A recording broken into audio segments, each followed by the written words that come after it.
these people had one thing in common.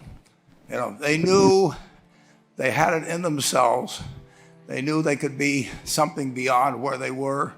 They were willing to put their time, their energies to better themselves. And I would like to tell you of two women that each sold a business to Berkshire Hathaway, to me actually, for many, many, many millions of dollars. Both of them started with $2,500. By a coincidence, it was the exact same amount. It was everything they had in the world.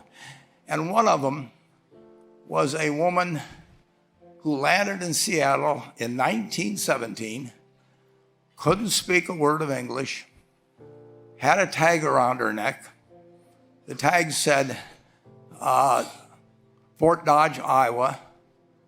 The Red Cross got her to Fort Dodge, where she was reunited with her husband who had come to the country a couple of years earlier. And she lived in Fort Dodge for 2 years, and as she put it, she felt like a dummy. She couldn't pick up the language. She couldn't learn a word. And so she and her husband decided to move to Omaha. So they came to Omaha in 1919, and there she found a small colony of Russian Jews, so she started feeling more at home.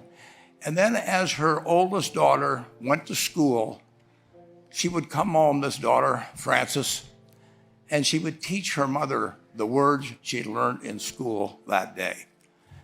And this woman, Rose Blumpkin, spent 20 years saving money, bringing first her siblings over, her mother and father, $50 at a time. She sold used clothing to do it. She had 4 children during this period. And by 1937, after 20 years, she'd saved $2,500. She went to Chicago and she bought what she could of furniture. Her dream had always been to open a furniture store.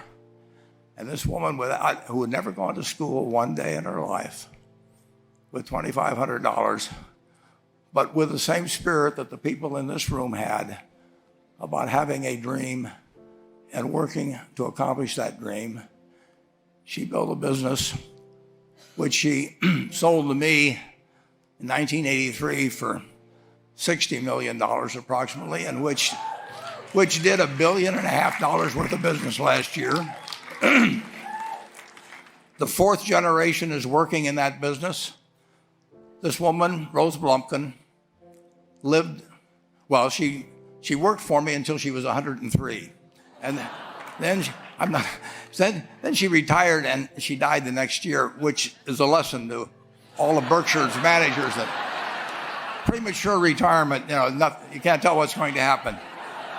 But Mrs. B, with her $2,500, one further fact about her, she could not read or write.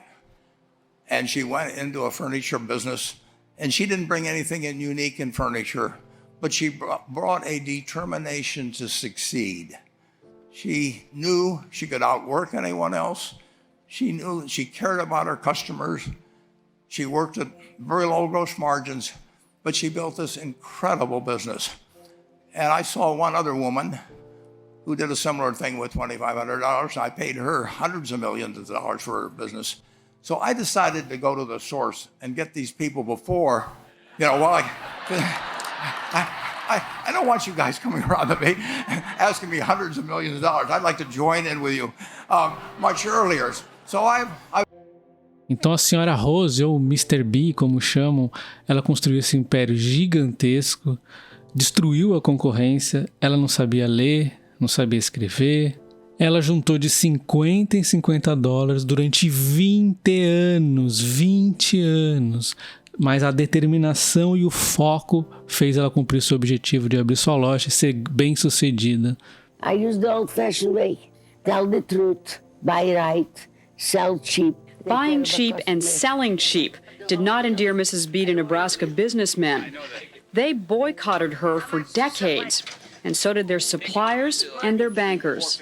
Nada pôde parar a senhora B E nada vai poder te parar se você tiver foco no longo prazo e determinação, seja nos investimentos, ou seja no seu empreendimento, no seu trabalho. Nada pode te parar se você seguir com determinação e foco. Se inscreva no canal, deixa o like. Um abraço, até o próximo. Valeu!